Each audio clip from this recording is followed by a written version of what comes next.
Notes देखेंगे तो उसमें बताया गया है कि आध्यात्मिक में अभी तुलनात्मक दृष्टिकोण से ऋषि रूप गोस्वामी बतलाते हैं कि यदि आप देखेंगे तो आत्म साक्षात्कार की अध्यात्म में आगे बढ़ने की अन्य जो भी प्रक्रियाएं हैं वो सब बाह्य दृष्टिकोण से बाह्य स्थिति पर आधारित रहती है। यस, जैसे ज्ञान योग के लिए क्या चाहिए? शांति माता चाहिए। उसके लिए ज्ञान योग परफॉर्म करने के लिए क्या चाहिए? शांति चाहिए। यस, वैराग्य चाहिए और बुद्धि चाहिए। यस, अष्टांग योग क्या मांगता है? सन्यासी जो होते हैं अष्टांग योग कौन कर सकता है? गृहस्थ कर सकता है? नहीं, केवल सन्यासी कर सकते हैं। तो अष्टांग योग सन्यास की डिमांड करते हैं पूर्णता प्राप्त करने के लिए। कर्मकांड जो है बाह्य दृष्टिकोण से यज्ञ काल देश परिस्थिति के अनुसार क्या होता है? यज्ञ होता है कि नहीं होता है? रात को कर सकते, रात को 1 बजे या रात के 12 बजे या बिना नहाए धोए? नहीं। यस,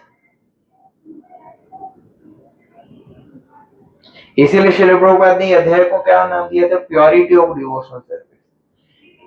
कि भक्ति के अंदर जो शुद्धता है, भक्ति की जो शुद्धता है उसके बारे में हम चर्चा करेंगे। यस,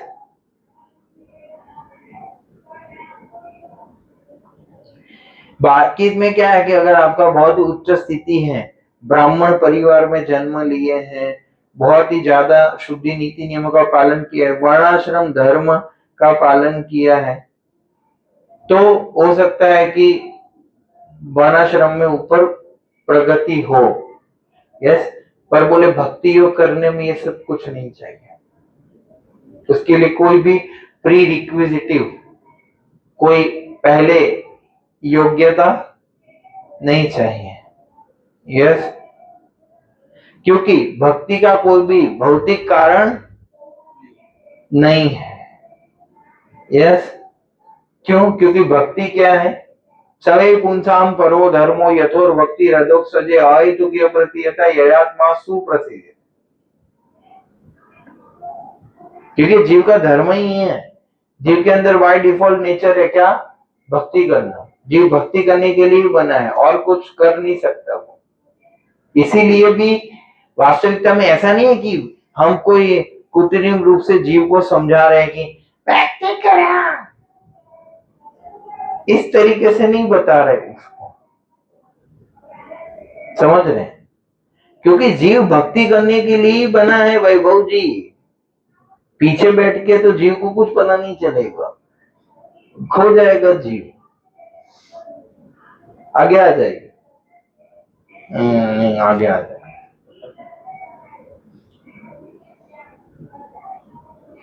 यस, जीव जैव धर्म में भक्ति ठाकुर बताता है कि जीव वास्तविकता में भक्ति करने के लिए बना है। जीव को भगवान ने अपने मजा के लिए ही बाहर निकाला है, अपने को आनंद लेने के लिए बाहर निकाला है, और जीव को स्वतंत्रता दी है कि जीव चाहे वो मजा कर, मतलब जो सेवा कर सकता है, समझे आप? पर वो जीवात्मा अपने आप को फिर भोक्ता मानेगा और कुछ अलग सोचेगा। उसको लगेगा कि मैं कृष्णा से अलग आईफोन लेके खुश हो जाऊंगा, तो फिर उसको लगता है कि भाई ठीक है। तो ऐसे जीवों को समझाने के लिए फिर इधर भक्ति योग की प्रक्रिया दी जाती है। यस, क्योंकि जीव अगर बकरी की तरह मैं करेगा तो फिर उसको बहुत मार पड़ेगी। यस, जीव भक्ति करने के लिए ही बना है, जीव भगवान की सेवा करने के लिए ही बना है ना? जैसे हम हैं बाहर, हम बाहर गए हैं, हमने कमल देखे हैं। यस, तो कमल हमें लगा कि चलो आज कृष्णा को ऑफर कर दी जाए कमल। यस, बस। तो कृष्णा को कमल लेके जो आनंद आएगा और वो जीव के साथ जो कृष्णा आदान प्रदान करेंगे, बस वो आदान प्रदान करने के लिए ही जीव को बनाया है।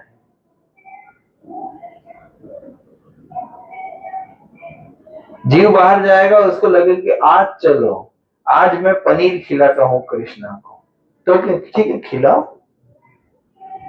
इस तरीके की सेवा करवाने के लिए और सेवा लेने के लिए भगवान ने क्या किया है, जीव को बनाया है। समझ रहे? तो आचार्यगण हमें नहीं बना रहे, हमें समझा रहे हैं। हमें क्या कर रहे हैं, समझा रहे हैं कि मुक्ति अन्यथा रूपम स्वरूपेण व्यवस्थितम, कि अपने स्वरूप की प्राप्ति करना वही क्या है, वास्तविक मुक्ति है। तो वास्तविक मुक्ति कहां से चालू होती है, भक्ति करने, क्योंकि भक्ति करना ही हमारा स्वभाव है। हम भक्ति करने के लिए ही बने हैं, इसलिए हम प्लस पॉइंट में। और भक्ति योग और भक्ति और भक्तों की इसलिए इतनी महिमा, क्योंकि यही है हमारा ओरिजिनल। कोई बोल सकता है जीव को बनाया ही क्यों गया, ये तो बुद्धिमत्ता की बात है, फिर तो ये तो सोचने वाली बात है कि जीव को बनाया ही क्यों गया है। कोई तो कारण होगा ना, जीव को क्यों बनाया गया है, नौकरी करने के लिए है, भोग करने के लिए, हवा छोड़ने के लिए, क्यों बनाया गया जीव को, भगवान की सेवा करने के लिए बनाया। तो जीव कुछ आर्टिफिशियली भी ये अपनी इच्छा से चुन्नू मुन्नू कार्य करता रहता है, मूछ रखता है ना, ये रखता है ना, उसको ऐसा लगता है कि इसमें ही मजा है, तो वो अपनी स्वतंत्रता का दुरुपयोग करता है फिर। पर करने तो भक्ति आया है, इसीलिए मनुष्य जीवन का लक्ष्य है कि चलो भक्ति करो, और ये सब हम पढ़ रहे हैं आज।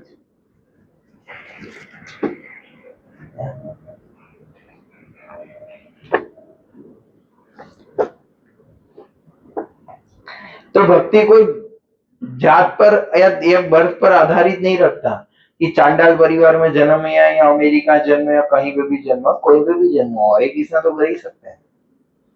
या भक्ति तो कर ही सकते, ब्राह्मण हो या मलेच्छ हो, कोई भी। यस। और सबसे बड़ा प्रायश्चित क्या है, भक्ति करना। वो क्या है, सबसे बड़ा प्रायश्चित है। यस। बाकी सब में तो क्या है कि प्रक्रिया अलग होती है, प्रायश्चित अलग होता है। इधर प्रक्रिया और प्रायश्चित दोनों एक ही है। अजामिल ने कैसे प्रायश्चित किया, फिर से माला करके भक्ति करके ना कुछ नया किया कि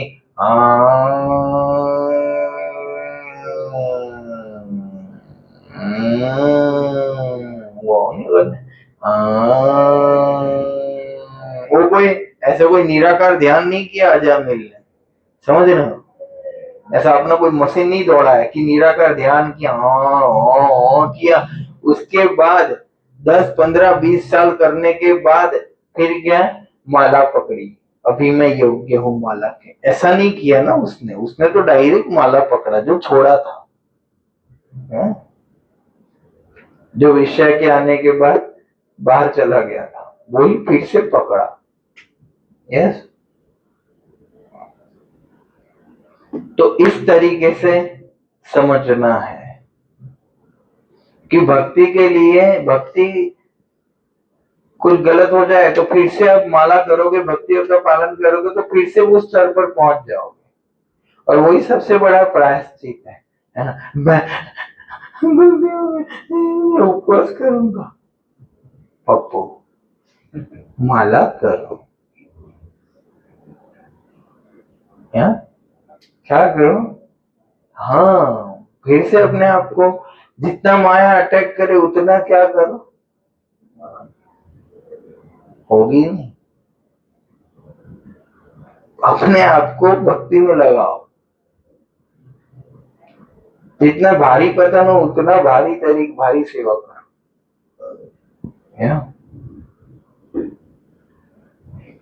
यही उपाय। फिर बोले वर्णाश्रम, है ना, बोले कि ये कोई गृहस्थ ड्यूटी करेगा तो ही उसकी भक्ति प्राप्ति होगा, अपने अपने आश्रमों के ड्यूटी करेगा तो ही प्राप्ति होगा, नहीं, वो डिपेंड नहीं है।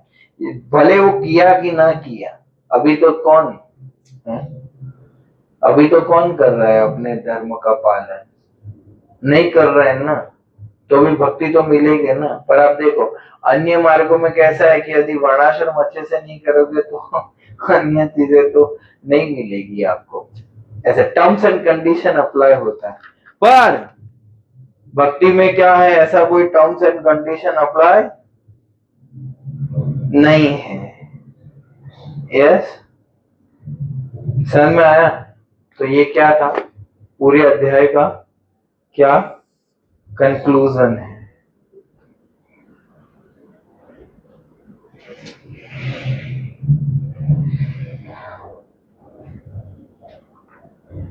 भगवान क्या है, क्योंकि भक्त की रक्षा करते हैं, और दूसरे युग में तो कैसा है, टर्म्स कंडीशन अप्लाई, आप जितना करोगे उतना मिलेगा। पर भक्ति योग में कैसा है, भगवान पर आधारित होता है। यस, अगर सुनते सुनते, अगर कोई सोते सोते सुनता है तो भी उसका शुद्धि होता है। यस, कैसे भी करता है तो भगवान पर आधारित है ये प्रक्रिया। ऐसा नहीं कि अच्छे से नहीं कर रहे तो प्रगति नहीं होगा। भगवान चाहे, भक्त चाहे तो कोई भी करके कृपा करके दे सकता है ना, नहीं? यस, मतलब आप समझ रहे हो भक्ति योग की महिमा। आज कोई अनर्थ निवृत्ति के स्तर पर है, चौथे स्तर पर है कोई, ठीक है, और यदि किसी भक्त के निवेदन, कोई भक्त, शुद्ध भक्त निवेदन करे कि प्रभु इस पर कृपा बनता है, प्रभु ऐसा क्या करता है, इस पर भी कृपा करो, इसको भी ले लो, तो कृष्ण उसको तुरंत स्तर पर उठाकर ले लेंगे। ये क्या है, कृष्णा की लाभ भक्त पर चलता है। हाँ, भक्ति योग स्वतंत्र किस इस सेंस में भी है कि भगवान स्वयं स्वतंत्र व्यक्ति, वो नक्की करते किसको लाया जाए और किसको ना लाया जाए, किस पर कृपा की जाए और किस पर ना, उनकी इच्छा। बोले मेरी मर्जी, तो खाली कृष्ण ही बोल सकते, उनकी इच्छा हो तो कल ही आपको शुद्ध, कल क्या, अभी एक सेकंड के बाद शुद्ध भक्त बना दे, तो उनका ऐसा है, वो स्वराट है, उनके ऊपर कोई अथॉरिटी नहीं है, वही ऑल एंड सोल अथॉरिटी है।